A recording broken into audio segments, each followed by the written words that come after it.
Welcome to another episode of the BigFooty Tigercast on the back of yet another win. The Tigers are on fire at the moment, which is very exciting. And we've set ourselves up for a massive Friday night game this week against the Pies, the old enemy.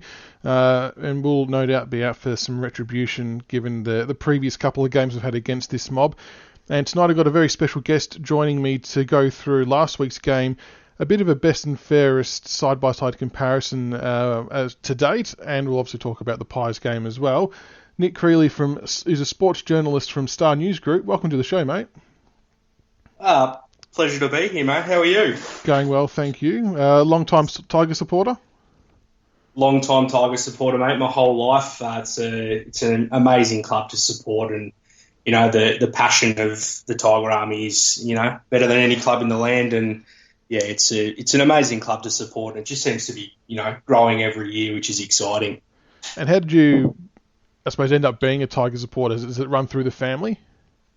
Yeah, it runs through the family. There's no real special story that goes with following the club. It's been a family thing, and grandparents went for Richmond, and got my mum on board, and then myself, and it's just been a really long standing thing in parts of my family that Richmond's such an integral part of us, and that'll continue, I'm sure, when I have kids and further down the line. Very good. And you're a sports journalist for the Star News Group. How did you get involved in that, and what kind of area do you cover? Yeah, so obviously studied journalism at university and graduated in 2016, and I was really, really lucky to get a job almost immediately after uni. In fact, it was actually before my final exam that I landed the job at Star News Group, which is based out in the southeast suburbs of Melbourne, and just a really amazing company to work for. And they've given me an opportunity to start out life as a sports reporter and a journalist, and yeah, it's been a really amazing part of my life so far. And I guess what I cover is grassroots sport and community sport, and just trying to share the stories of people in the local community. There's a lot of good, and there's a lot of negativity that sometimes comes with sport, and it's really a real wonderful privilege to be able to share so many great stories and I guess contribute to community sport. And is there aspirations to take that next step to getting into either, I suppose, the TV kind of stuff or Age, Herald Sun, things like that, or you sort of really enjoying your time there at Star? Probably at this stage, not trying to look too far ahead, but look, obviously, I like to look ahead somewhat, and obviously, I'm really interested in potentially, writing books down the track. I love to write, and I love to write feature pieces, and if an opportunity came in AFL media, obviously I'd probably grab it with both hands. But yeah, probably not looking too far ahead at this stage, but definitely one day looking to take another step and better myself. Fair enough. Well, if you do happen to make it there one day and you start up a podcast, just give us a shout out and I'll happily join you. Absolutely. It's a tough world out there. It is. Yeah, definitely. And the game of the weekend that we had against Port, Richmond 15-11-101 defeated Port 9-9-63. A good win by 38 points, holding on to fifth spot on the ladder. Only now percentage behind the Pies. What did you make of that game? I saw a lot of criticism, I suppose, in social media world about that we didn't win by as much as we should have, but we've not really been a side to do that, have we? No, and I don't like to place too much pressure on our club, but I guess it is following a very 2017 path in many respects. And look, it was a good win. I would probably just leave it at a good win where there was elements of the game that were really working well, and there was elements of the game that clearly need to be worked on. And whether there is one eye to what's to come, we don't know, but there was a lot to like, and particularly what was impressive was we're starting games really, really well, and we're almost shutting out games within the first half, and that's the sign of a really good side. We're not at the moment, and particularly in the last month, we're not having to claw back, and that's a really important part of what makes us a good side. And I think that's probably the one thing I'm taking out of it at the moment is we're playing well enough for long enough to win games. And do you think that then by design we maybe don't go as hard in the second half? We hold people at bay to conserve energy, maybe looking forward to the weeks that have got to come. Is that something that clubs would seriously contemplate doing? Well, I don't think that they would admit that, but there's got to be an element of that. Once you shut out a game and you know that you've got a 6-day break leading into a blockbuster game where there could be 90,000 and playing for a top 4 spot, there's got to be an element of looking ahead, and and that could just be a matter of making sure Martin spends more time forward instead of in the centre, in the centre clearances. And there is an element of that to Richmond, and that's a very similar thing in many respects to last year and the latter stages of 2017 as well. Yeah, and that's kind of the angle I was taking with it. I felt like we did that last year as well. We obviously stuffed up the prelim, but leading up to that moment, it just felt like we were very good at, like you said, getting that lead early and holding teams at bay. But it's an interesting pattern. It is. It's a really interesting pattern.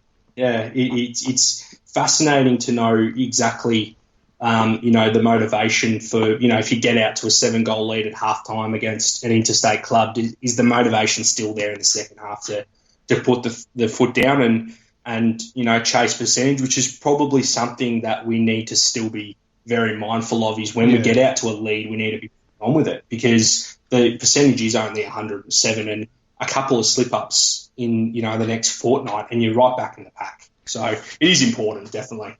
Especially with results going our way from other games as well, it does give us a good chance to make up ground. We have made up a little bit of ground, obviously, but it's an interesting choice they've got to make, whether they back themselves in to make the 4 on points, or do they really value percentage that highly. It's interesting to see what those discussions would be like. The big criticism we kept seeing on the weekend was the overuse of handball. Now, I didn't actually mind this because, to me, it was showing the intent of just going all-out attack, which is kind of what we were used to seeing the last couple of years. Do you feel the same way, or do you think they had to pull it back a little bit with the handballs?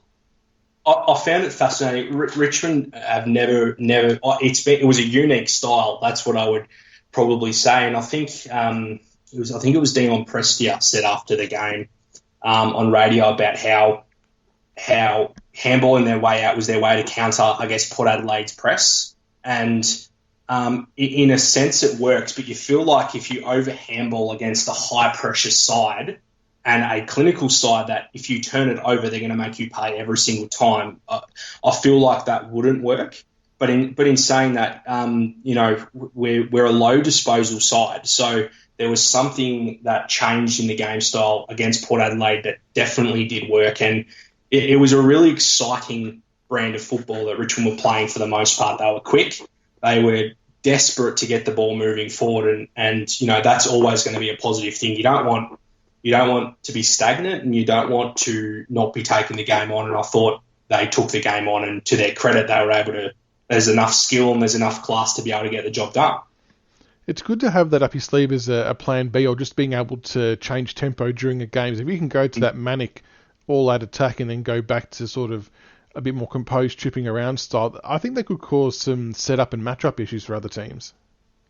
Yeah, and I think what it actually did was it actually allowed the likes of Lynch and Rewalt and Martin to actually be more isolated deep in attack, and getting the Port Adelaide defenders further up the ground to try and defend actually played into our hands a lot. And, Lynch had 9 marks and was an imposing presence. And I thought every time Rewalt got near the ball, he was class as well. So I think what it actually did was benefit our forwards more than any other, I guess, end of the ground in terms of isolating really, really important players to how we want to play.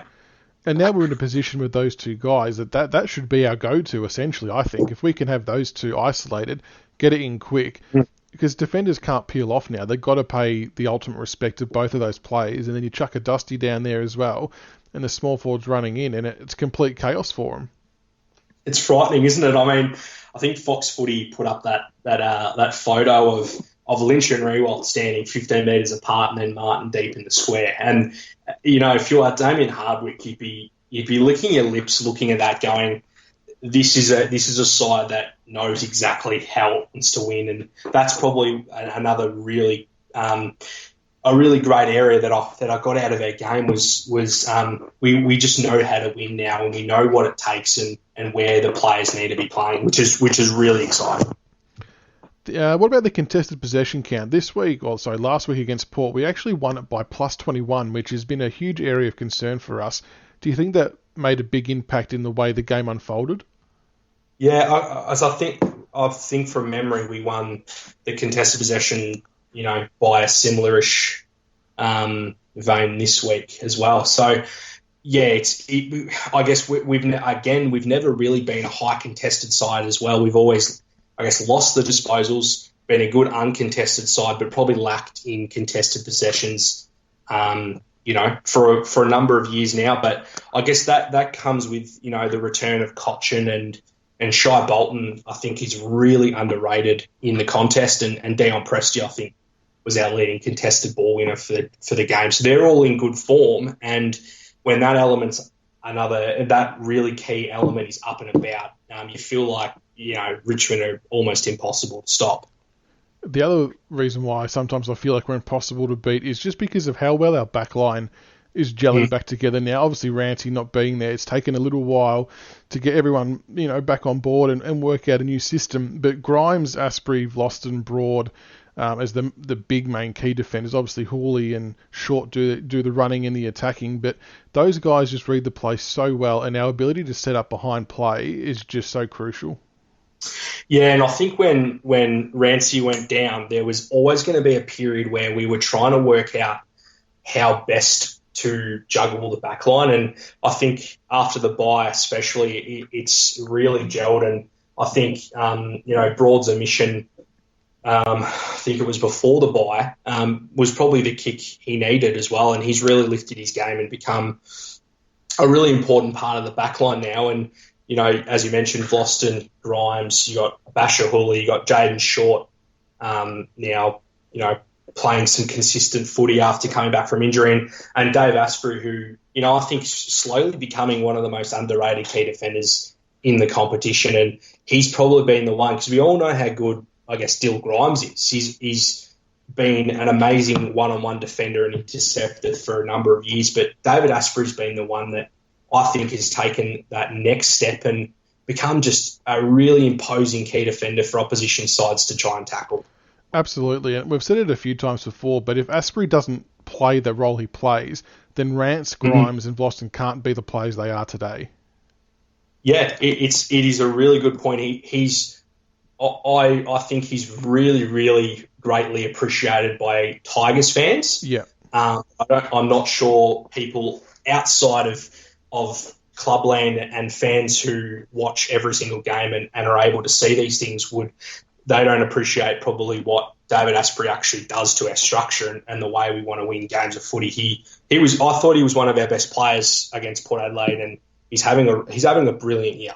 Yeah, he is. He just the marking, the switching the play, the directing of traffic, he does it all. So, yeah, I agree. Yeah. I don't think he's rated that highly outside of our club, but yeah, internally and from a supporter point of view, we all know that if he's a pretty vital part. And I think when he missed a few games, it kind of showed, I reckon. It showed that we missed him more than what we maybe thought.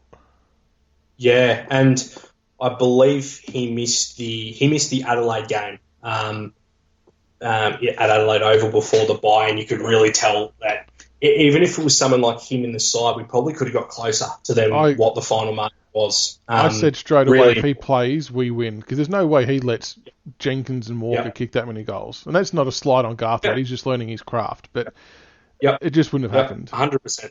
Yeah, I completely agree. And Garthwaite's another one, I think, his lack of experience and probably needs to put on a little bit more size. That was probably found out against the big power forwards. But I think as Tigers fans, we can be really, really pleased that we've got a bloke there that's developing in the reserves, and I think developing at a really nice rate. And we know that next year, if he gets the same opportunities, he'll be able to take them, which is a really exciting for us. And another player that's been copping a bit of criticism lately is Daniel Rioli. He's probably seemed a bit quieter on the surface. I thought his game against Port was pretty good. 16 disposals, 81% efficiency, but he looked a lot more lively with his pressure. It looked like he had that hunger back. His energy was really good. I thought there has been times where you probably think, oh, is he carrying an injury, or is he just down on form, or whatever might be the issue with him. I think this year has been probably his lowest in terms of output for us, but I agree with you completely. His game on the weekend showed that there's a lot of zip in his game, and he's just a match winner, and he's the kind of guy that you need there in September. He's the kind of guy that'll win a game. He'll do something freakish. He'll lay a big tackle, and he kind of felt like that was slowly creeping back into his game, which is so exciting because Rioli's on, in September and on the big stage. They know how to win games, and for him to not be in his best form and for us to still be knocking on the top four is exciting. Yeah, exactly right. And if you can hit form at the right time, like you're saying, then that's a huge bonus for us. Ivan Soldo, he's obviously filled a pretty big void for us with Nankervis out. I thought he was fantastic against Lysett, who I think's been one of the best ruckmen in the comp this year. Look, I know you can look at disposal. He only had 10 touches, but 5 marks, 27 hit-outs, 2 tackles and a goal. The job he does week in, week out, I think has been fantastic and can't be undersold with Nank going down. I think for a long time people would have said if Nank's out, we're shot. That's the end of us because we're so reliant on him. But I think he deserves a massive round of applause, Soldo.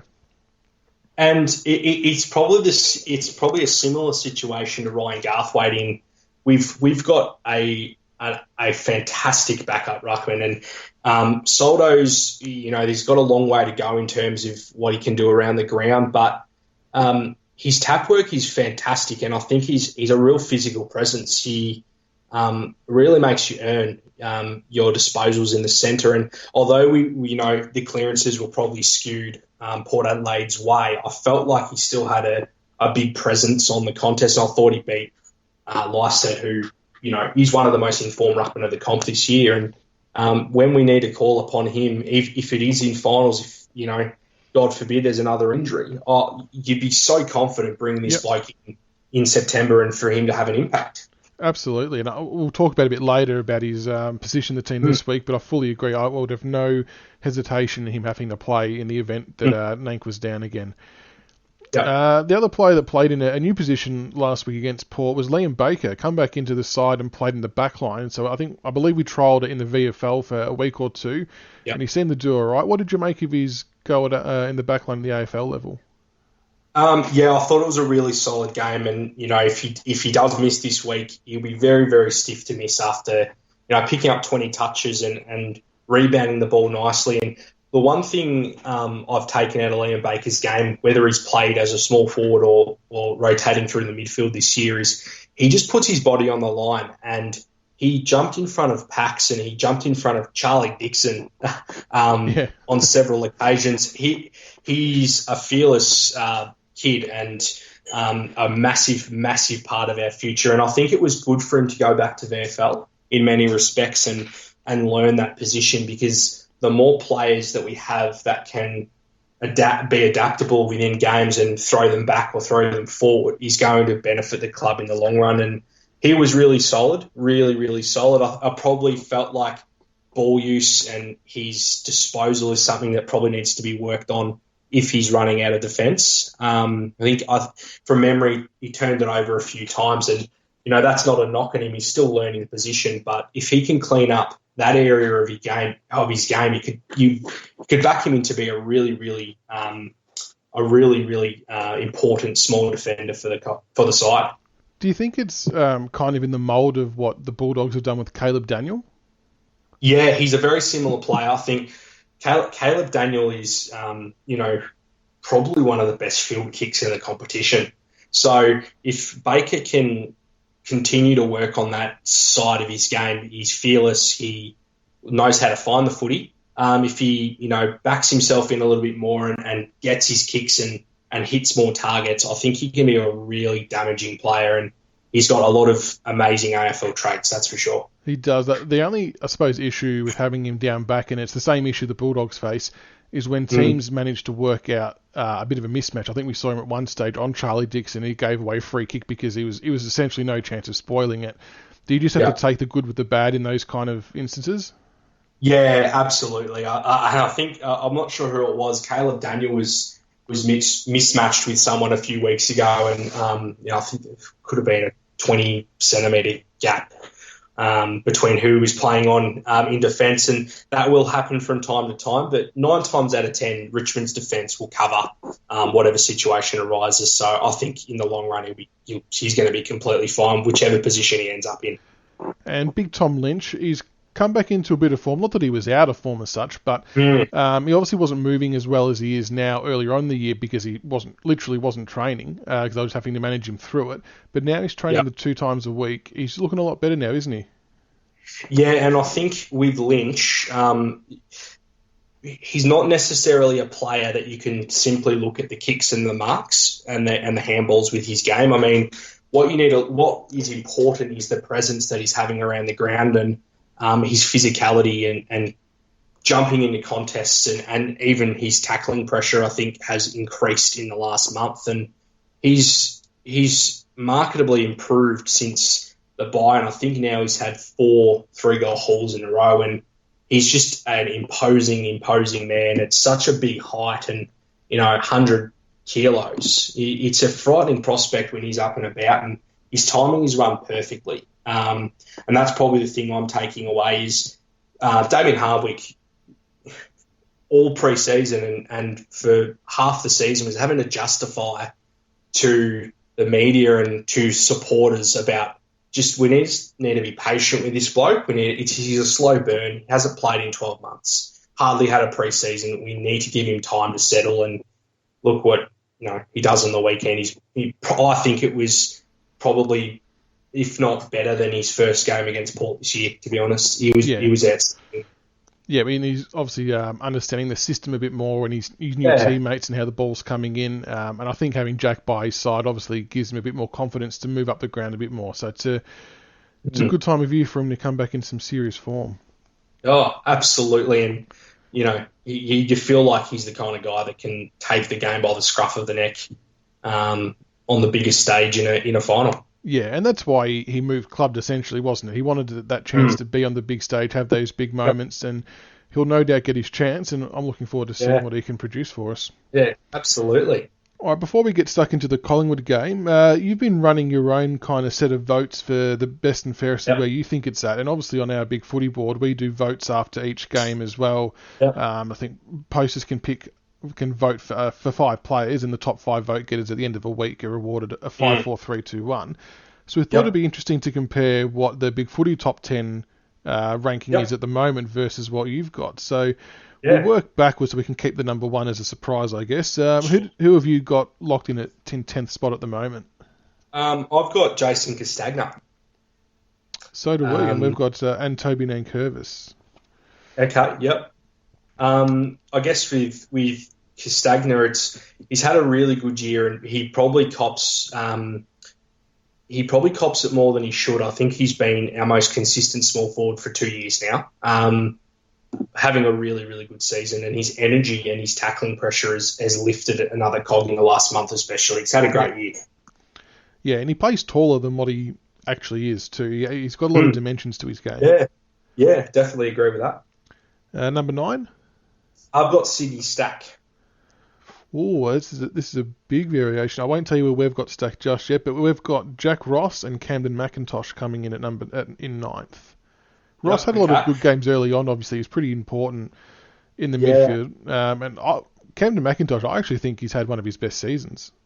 He really has, and I guess we'll get to that really soon with the Collingwood game. But he's almost unbeatable on his wing on the MCG. He's an integral part of how we want to play. And with you having Stack, I wouldn't that low. What's the basis behind that? So in terms of my voting process, so instead of I guess a 5, 4, 3, 2, 1, I actually give each player who plays each round a ranking out of 10. And that's based on, role, their impact on the contest, how their opponents fared, critical moments in matches, that kind of thing. Obviously Stack came in for the GWS game earlier in the season and has kept his spot. And I just haven't been able to fault many things in his game. And, for him to be even talked about in a top 10 of a best and fairest of, the biggest club in Australia, is a pretty big rap on him, I would have thought. Absolutely. Yeah. Who have you got coming in 8th? I've got Camden McIntosh. Okay, we've got Brandon Ellis. Mm-hmm. Both wingmen. So, Ellis probably copped a bit early on, and I'll put my hand up. I was the person who was giving a bit of criticism, but I think he probably deserved it with the way he was playing. But his last month and a half, 2 months have been pretty good. Even his game against Port was pretty good as well. Yeah, Brando's probably, aside from our great Shane Edwards, Brando's probably my favourite player at Richmond. I'd be really, really disappointed if we lost him. He's such a gut-running animal in terms of how he covers the ground, and what I love about him is his overhead marking in the last couple of years has really gone to another level. It's elite in many ways, and I just love the way he's taking the game on this year, and he's been really efficient by foot as well, which sometimes he could probably be accused of maybe floating the ball a little bit and being a little bit safe with the footy, but he's become a real attacking weapon on the wing, and it's great to see. I think one of the big knocks has probably been more his hardness or aggression at the ball and tackling. Yeah. I think he's worked on that quite a bit, it looks like, in recent times as well. Yeah, and as well, Brando's never going to be that inside midfielder. No. And Dimmer's, I guess, openly said about, he said earlier in the year about focusing too much on what he does wrong than what he does right. And since we've backed him in, he's taken his game to another level. And coming in at 7th, who have you got? I've got Basher Hooley. Okay, we've got Cochrane and Edwards. Okay, interesting. Yeah, Basher, you'd probably say that Basher Hooley could potentially be, in my opinion, leading the best and fairest if he hadn't, missed 4 or 5 games with injury. He's had a ridiculous year, and I think he'll be All-Australian. Yeah, he's playing pretty well. He's gotten back to some of his best form, and at the start of the year, I think a lot of us may have thought this might be his last year, just with the natural progression of the team. But I don't see any signs of him slowing down, and bar any kind of injury, I think he's got every right to keep going on. Yeah, needs a new deal. I would have thought and sign him up very quickly. Yeah, definitely. Even if it's just the 1 year ones, whatever they want to do. Yeah. He obviously loves the club, so I think he'll. Yeah, there's no issue in leaving. Yeah, definitely. In 6th place, I've got Brandon Ellis. We've got a 3-way tie at the moment. We've got Vlosten, Baker, and Lambert. Very interesting with Baker. That's fascinating. Yeah, no, with a side that's so even, it doesn't shock me. Kane Lambert's another bloke you can talk about for so long, and about just how important and how much he means to how we want to play and how we want to win. Yeah. He's an unbelievable footballer. Number 5? I've got Shane Edwards. Number 5. Okay, we got Bolton. And he's probably a bit of a late bolter, pardon the pun, but his last month of work has been exceptional. I think him back in the midfield, that's his spot. I mean, we've all seen it in the VFL. That's where he gets his best numbers and does the most damage. So it's just been nice to see us being able to slot him back into that position as opposed to the small forward role. Yeah, his last 3 weeks especially, I thought when he came back in after the North Melbourne game, I think he had only a handful of touches against St Kilda, but then was probably best on against the Gold Coast up at Metricon.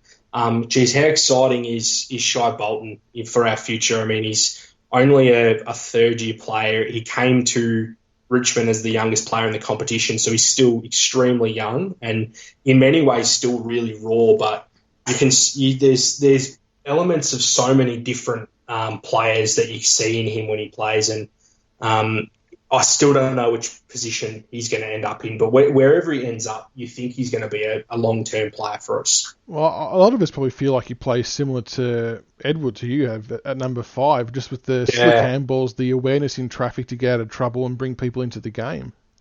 Yeah, and why he's probably going to be similar to Edwards is I think Shane Edwards has shown just how versatile he is and how many positions he can play. And I think Shai Bolton's, you're probably right, he's probably going to be the next Shane Edwards in terms of playing in so many variety of roles for us over 10 years and shining in every single one of them. And have you liked Edwards' move to the back line? I know he's probably moved back up the ground now, but we've got people back. But what did you think of that move? I think his first half of the year was absolutely outstanding. I would probably say his last month maybe hasn't been his best month, but he's a match winner just with his hands and his ability to get out of traffic and make something out of nothing. And if he does move back to half forward, in the coming weeks and has an impact down there, he can do absolutely anything. And just another excellent season, and probably someone that's harshly judged now because of the standard he set last year. Yeah, definitely. No, I think he'll work his way back into some form. Who have you got coming in 4th? Nick Vlosten. We've got Dylan Grimes. So interesting, we've both found a spot for a defender there. Yeah. Well, I guess I'll start on Nick Vlosten. I think I spoke about Asprey before being, probably the defender that's benefited most from Rance's injury, but I think Vlosten's the one that plays the most like Alex Rance in our side.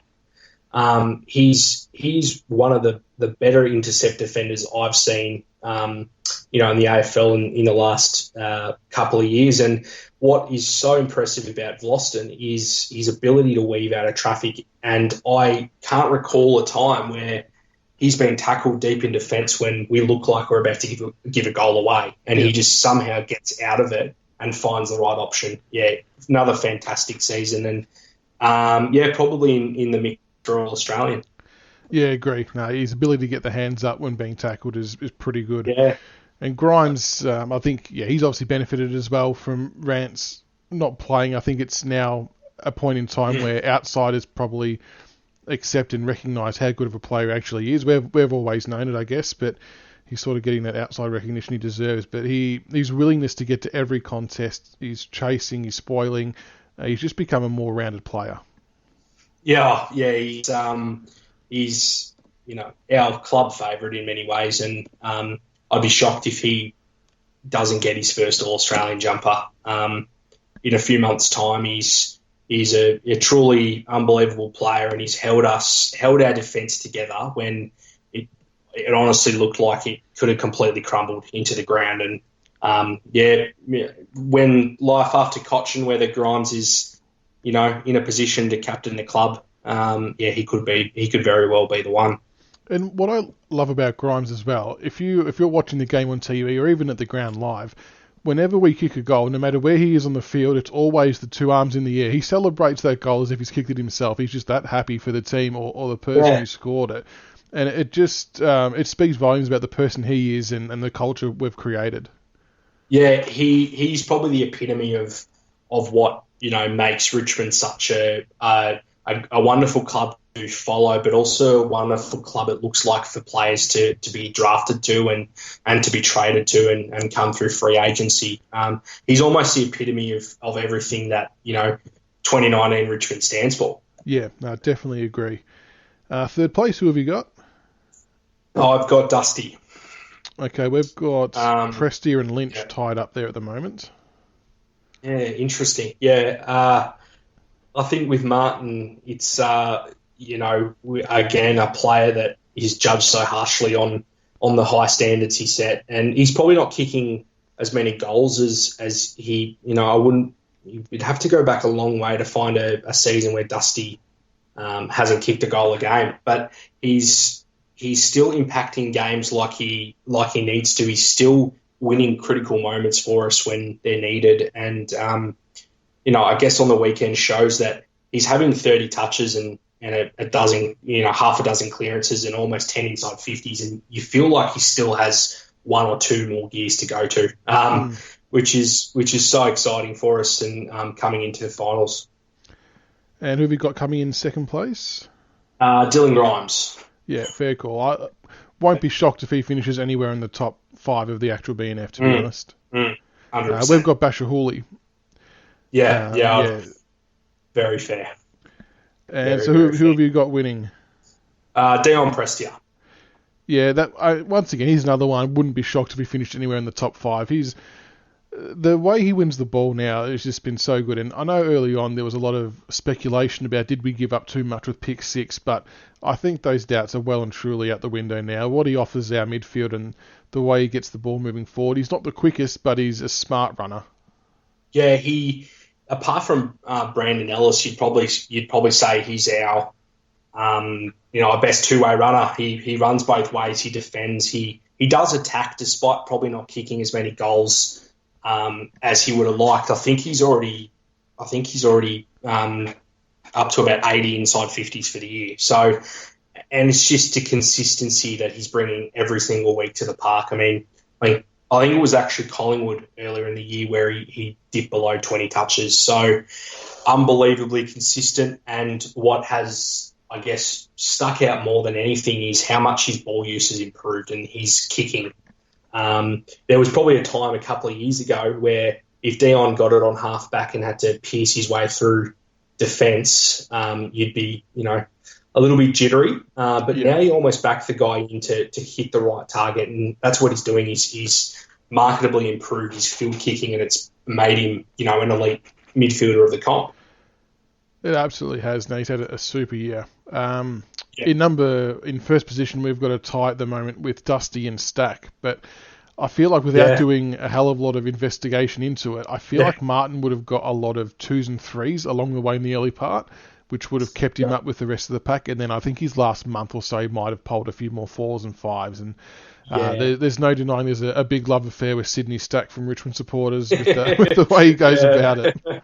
Yeah, no, Sydney Stack is everything. It's right with us at the moment, and he's probably you wouldn't have thought he would win a BNF in his first year, but Sydney's going to be a player you'd think will win 2 or 3 Jack Dyer medals the way he's tracking.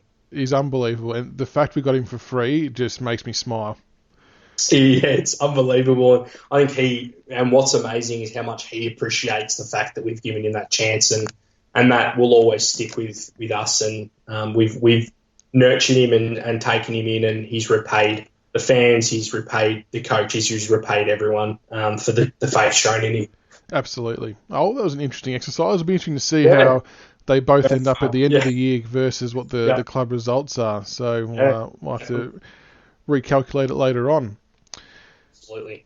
Big game coming up Friday night versus the Pies. Before we break it down, it's also Basher Hawley's 200th game, and I think he's been a fantastic servant of not only our club, but football in general with the stuff he does in the community.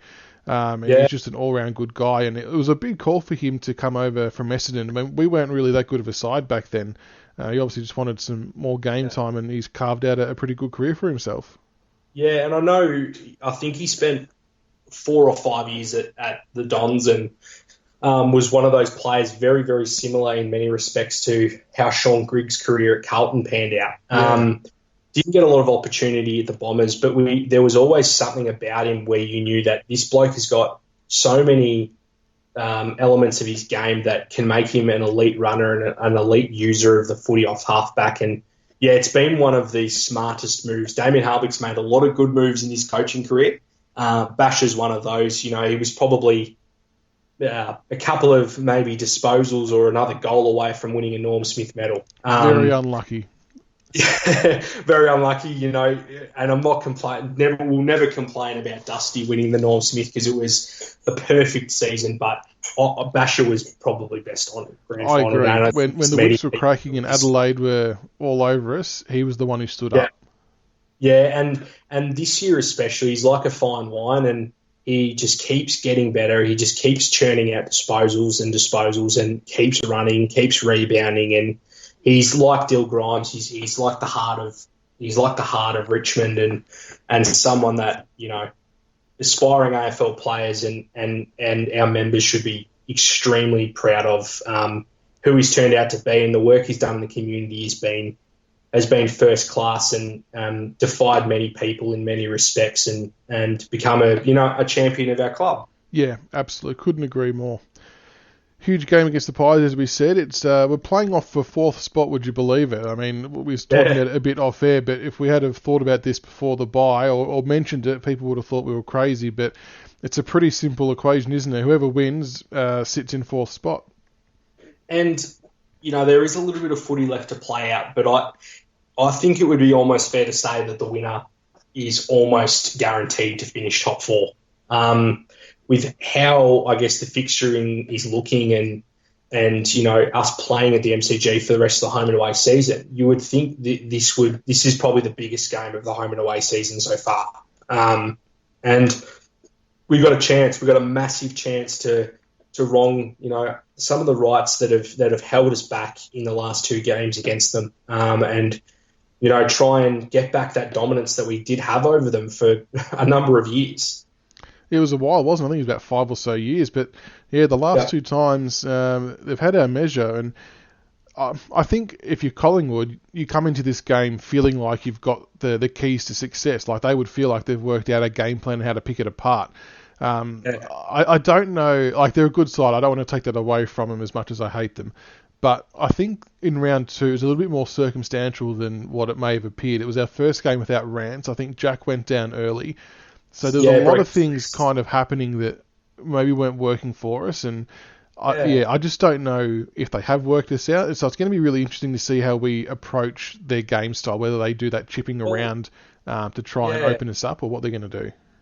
It probably needs to be worth noting that we're only a couple of goals down in round two at the final change, and then they overrun us, and that was a number of factors, I think, that contributed that night to what that was. And they absolutely destroyed us in uncontested footy, and they destroyed us in the preliminary final with uncontested footy. I think they doubled, from memory, our uncontested game, and that just can't happen again. And you mentioned that high possession chip game. It's simple for Collingwood to plan and go, all right, we need to keep the footy off Richmond, because I think it is a way to beat Richmond. But a Richmond side that's in form is a pressure side. And if there is enough heat on the ball carrier, then Collingwood will not be able to play that style of game. And then the question's asked, what can Collingwood do with such a short side and with such little defensive key position players? How will they be able to actually control the game if they can't control the facet of the game that they're so good in? So taking away their high possession game is the key to beating the Pies, and that'll come from pressure. And we saw that from when the Giants played them last week. They just out-pressured them and forced the turnover. So I would really like to think that we're just going to be right up in their faces from the get-go once they get the ball in the back half. Like we've been pretty good typically at manning the mark really quickly and getting across. But I don't know, that round two game we were just way off, and we just let them do what they wanted. So even a bit of man-on-man stuff wouldn't go astray.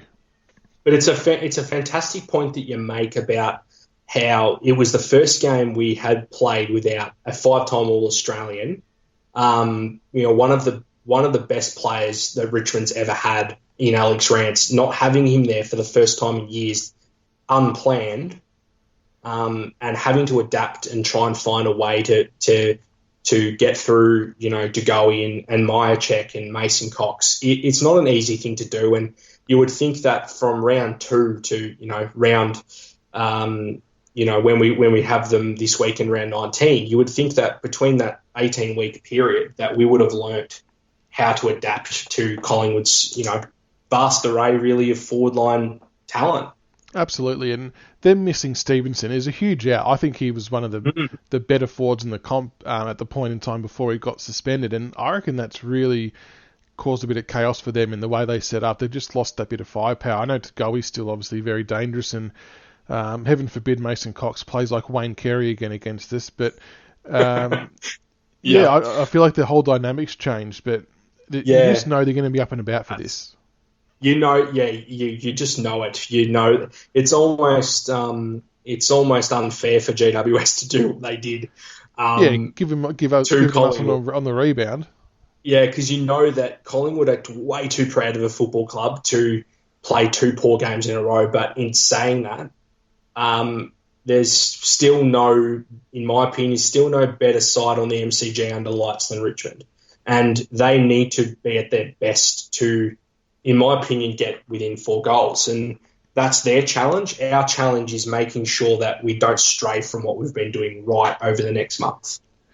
Yeah, exactly. Yeah, both teams have got their challenges, don't they? Yeah, absolutely. I'm sure you might have seen this in the media, but allegedly the Pies have injuries. I'm not sure if their injuries are as deep as ours, but they seem to be making a lot of excuses already. But Mason Cox, I mentioned him before, he's a bit out of form. He had 4 disposals last game. If he plays, what's the plan of attack? We obviously saw in the prelim final that no one jumped in front of him to stop that space, and it was kind of frustrating that we didn't adapt to it. Would you send someone like Asprey to him, or do we just have to just keep playing our own game and let it kind of sort itself out? Yeah, I think backing in what we do well, and that is if there is enough pressure on Collingwood's midfield, then Cox won't get the opportunity to leap at the footy and take those marks basically unopposed. The key will be putting enough pressure on Collingwood's midfielders and then looking to intercept the ball off half back. And that's how we've beaten Collingwood in the past, is if you place enough pressure on their mids, and their mids are fantastic. And, we talk a lot about,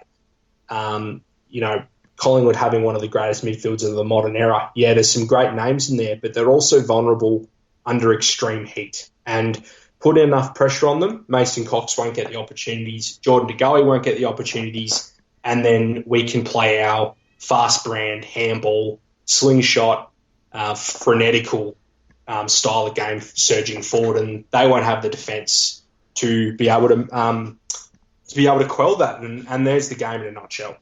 And speaking about some other matchups, now the one matchup that I don't even care who it is, to be honest. Someone has to go and stand next to Steele Sidebottom for 4 quarters. That bloke, the last 2 times we've played him, has just been in a field of his own, just doing whatever he wants. And the amount of ball he gets and inside 50s he creates is just too dangerous for us to not give him the respect he deserves. Yeah, his prelim was ridiculous, wasn't it? I mean, 40-odd touches. I think he had 14 or 15 marks from memory. It's crazy. I've pretty much wiped that game from my memory, but from my memory of that game, he was really the difference in terms of work rate and ability to find space in an uncontested side of the game, and we have to find a way to shut him out. Again, that probably comes down to enough pressure. If there is enough pressure, he won't be able to get into space and be able to do the damage, and that comes from the midfield, that comes from Rioli and Castagna up forward. And Jack Crisp for them has been pretty huge in driving their attacks off half back. If Sydney Stack's playing forward, I wouldn't mind seeing him go to Crisp and just wear him like a glove and maybe get a few bumps in here and there. Yeah, and Stack's the kind of a player as well that Collingwood will be wary of, to not branch off him and try and win your own ball. You need to be watching Sydney Stack, and it's an incredible thing for a young kid to be talking about him being a dangerous option for the Pies. But I really agree with that. I think Jack Crisp has been probably their most consistent half-back kind of player this year, and he's another one that you need to shut down because he's got a great left leg and can really hurt us if we don't pay enough attention to him. So, yeah, someone like Sydney to him, or even if you feel like you want even more pressure, you could put someone like Castagna or Baker on him if he plays. Yeah, Baker's a good call as well. I think he'd be a good little lockdown defender on one of their attacking halfbacks. Yeah, absolutely. Jordan De Goey kicked 5 goals on us last time. I'm going to assume that Grimes will probably get that job for most of the day. Might rotate with Broad and even Vlosten at times. He seems to be just their main goal kicker now with Stevenson out. And he's in good form. As much as he can be a bit arrogant, he slots them from all over the park. Yeah, he's a freakish talent. And while he probably hasn't exploded as much this year. He's had a great year, but he probably hasn't done as much damage as probably last year. But to be honest, I almost wouldn't give Grimes first crack at Jordan De Goey on Friday night. I think in round 2 it worked because it was probably the only thing that we could probably think of on such short notice with Rance coming out. So I'm probably more in the camp of giving Broad first crack at De Goey. I think Grimes is way too important to the way we want to intercept and launch off our back line. I think he's way too important to sacrifice in that him having De Goey. So I'd give Broad first crack. No, that's fair enough, Cole. It'll be interesting to see how we play that one. And the final matchup you mentioned before, Collingwood's key backs. So it's essentially going to be Riewoldt and Lynch versus Jeremy Howe and Jordan Ruffhead. And I think Howe and Ruffhead have had pretty good seasons, but with Lynch and Riewoldt, the chemistry's starting to build. We know Howe likes to go third man up, but having to have both of them down there, I think it's going to really restrict his ability to impact the contest. Yeah, and what's worrying, and it's probably it's not about Riewoldt and Lynch in this instance, but what's worrying is when Martin does isolate forward, because when on Saturday when Martin had to be isolated, they had to take their best defender off Lynch and put him on Martin. So that would be a real worry for Collingwood, and that it's probably why they're probably going to recall Goldsack or Scharenberg, because they're so mindful that Martin will be deep forward at certain stages, if not for half the game. And you can't put a medium-sized defender that isn't the greatest one-on-one player on him. You need your best one-on-one player on Dustin Martin, and that's a real worry for Collingwood. And that's why having Riewoldt and Lynch up and about makes Richmond almost unstoppable when you get inside 50. Yeah, it's going to be fascinating to see what they do with that matchup. I think you're right that I think the Pies are looking at Elliott, Goldsack and Scharenberg as a potential in. So obviously the last two to maybe a bit of extra coverage down back, because otherwise they'll be all at sea. And they still might be. But from a changes from our perspective, Nankervis obviously played a half last week in the VFL. Do you bring him back in for this game against Grundy, who's by far probably the best ruckman in the comp this year, or do you let Nank play, maybe 3 quarters in the VFL, build that fitness up, and let Soldo do his work? Because as we said before, Soldo's been pretty good this year. Yeah, I think my heart's telling me Nank back in, but I think logically it's too hard of an ask to expect him, especially for groin injury, which still makes him somewhat vulnerable without plenty of match fitness. Yeah. I would keep Soldo in for another week. Yeah, I would too. I'm with you with the fitness part, because Grundy's going to run him all over the park. He's an extreme athlete, and Nank could just blow up at 3/4 time, and we might need. It might be a vital thing that happens. So, yeah, I don't think Grundy's the right matchup to bring Nank back in for. I think backing Soldo and Cholin against Grundy is the right move. And I think that'll send a strong message to them as well, and they'll want to respond and repay the faith too. Yeah, definitely. And Josh Caddy, he obviously played in that new role in the VFL, which you tweeted about. What was your take from his new role, and do you think he's going to come back in this week and play that role? Yeah, I think if he had played out the game, you'd probably say that he wouldn't come back in. But considering he was taken off at 3/4 time, that would suggest, and the game was on the line in some respects in the VFL at 3/4 time. So, he's probably, you'd say, 100% locked in to come back in Friday night. And on his role, it was fascinating to watch Josh Caddy. Obviously, we know what he's capable of in the forward line with his power and his ability, his goal sense, really. But this role was more of an outside wing role which actually saw him push back deep into defence and become almost like a loose man. And what that did is it pumps up his numbers. It clearly is going to give him more space to find the footy. And he was being backed into rebound and take the game on through the corridor with his kicking, and also spend time floating through the wing and then pushing into the midfield. So he basically didn't step foot inside the attacking 50 all game, which is a real fascinating development in his game. But, he had 26, I think, the week before, and another 18, 19 Sunday. So it was a really exciting role and very, very fascinating to see how that transcribes to AFL level. And do you reckon if he comes in, it'll be a straight swap for Baker? Yeah, I think so. As unlucky as Baker probably would be, I think it would be Baker, which probably begs the question on whether Dimmer is potentially looking at pushing Shane Edwards back forward and basically having Josh Caddy take Shane Edwards' role. That's how I've looked at it. And it's a great evolution to Cads' game. I think having him have that string in his bow, we've still got the ability for him to push forward if there is an injury. It's a really, really exciting development for him. Yeah, it'd be interesting to see how that plays out. It's going to be something that opposition can't plan for either because, we don't even know how it's going to go, let alone how they think it's going to go. Yeah. And the other player waiting in the wings who didn't play in the VFL but was omitted from the seniors was Camden McIntosh. Do you see him coming straight back in given there was no game time due to the short turnaround, I'm guessing? Way too important for mine not to play. With Camden, you basically can't look at his stat sheet. Especially against Collingwood, you feel like he could have a real say in just how much ball side bottom gets.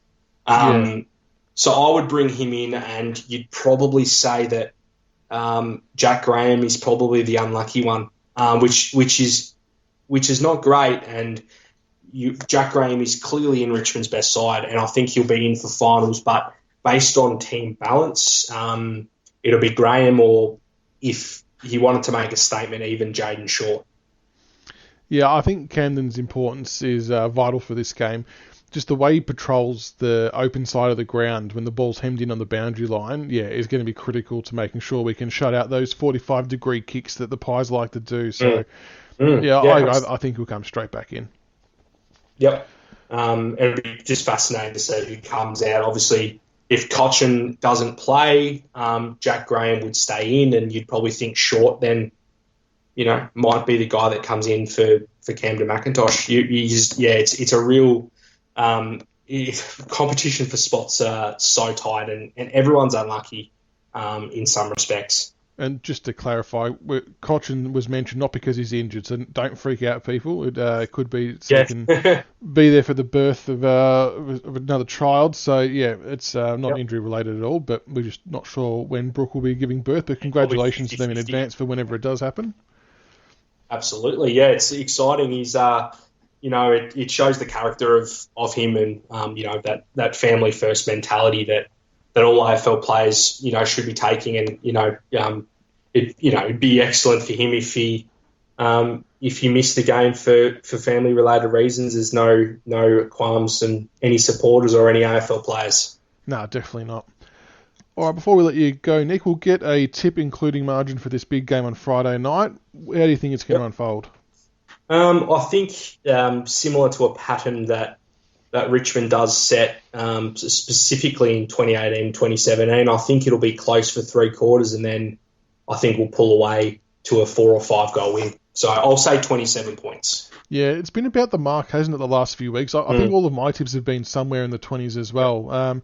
I'll go 24 points, and I fully agree with what you said. It's going to be an arm wrestle for the first half or 3/4, just because of the type of game it is. I think with the players, I think with the players they've got out and the form that we're in, I think the momentum swings our way for this one, hopefully, and be good to see the boys get another win and lock in 4th spot. Yeah, absolutely. It's going to be an absolute cracking game of footy, and hopefully a massive crowd, comes out and shows their support for both sides, really. These kinds of games are what crowds want to see. It's what players play for, and it's, the biggest game of the home and away season. Absolutely. No doubt about that at all. All right, Nick, thank you so much for coming on tonight, mate. Really appreciate your insights. Good luck with the rest of the journalism for the rest of the season, the local leagues. I'm sure I'll bump into you at some point at some local cricket as well. Yeah, no worries, mate. My absolute pleasure. All right, until next time, go Tigers. Catch you. See you later. Thank you for listening to another episode of the Richmond BigFooty Tigercast. Be sure to subscribe to the podcast on iTunes and YouTube so you can follow all the roast and toast, the reviews and previews, and all topics Richmond. Also keep an ear out for our special episodes of interviews with past players. Go Tigers.